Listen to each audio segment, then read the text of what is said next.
Now, Chadian President Idriss Deby has met with leaders of political parties in the country to discuss the evolution of the country's electoral process. Many party leaders made the trip to N'Djamena, where the presidential palace is, to express their dissatisfaction with the bodies in charge of the elections that have just been set up. So, to what length were the discussions, and of what impact could they be for Chad's politics, rather? With us now is Clement Bagua, a member of the opposition in the country. Clement Bagua joins us from N'Djamena. Bonjour and a warm welcome to you. Thank you very much for joining us. To start off, President Deby has received political party leaders and representations for discussions on various aspects of political life. And this surely must be a good signal for the opposition and for easing relations between power and the opposition, isn't it? Well, we hope that this is a first step for President Deby to open up dialogue with the opposition politicians. Lately, there has been tension in Chad between the opposition and the government. We are in an electoral process which started on a bad beginning. The composition of the Independent National Electoral Commission, CENI, has been marred with irregularities.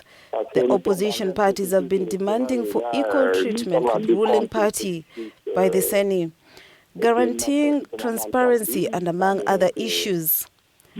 Additionally, within the framework of the national political dialogue, there is a lot happening that the opposition is not made aware of. There is no information exchange. There is no dialogue, which has led President Deby to convene the General Assembly of all political parties to have these discussions with the entire political class.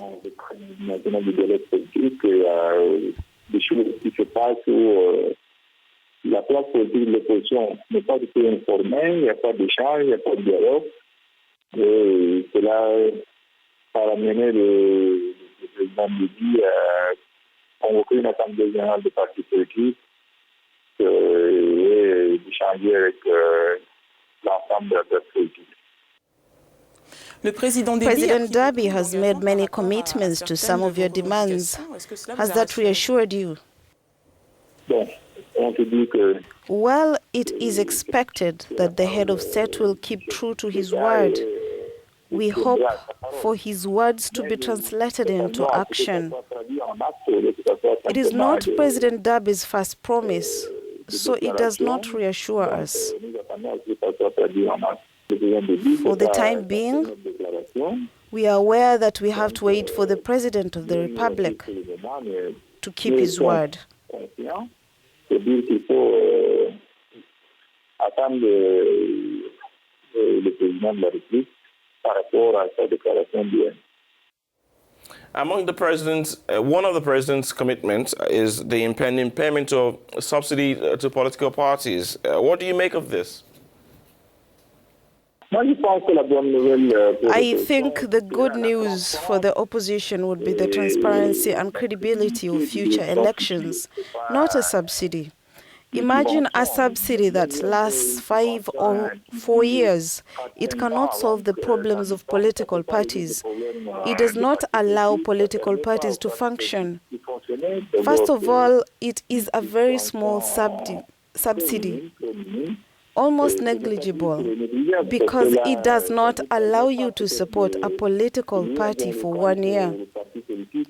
And that is for sure, so it is not really a joy for the opposition. Final question as we conclude, Mr. Bagua. Did the opposition come out of this meeting with the president satisfied? I would say that on one hand we came out of there satisfied, but partially. Half because as we are talking about transparency in future elections, there is the question of the identification kit and biometrics. And there is also the question of the voting order, which remains to be reviewed together with President Deby, so that the political mood during this period of the electoral process is relaxed.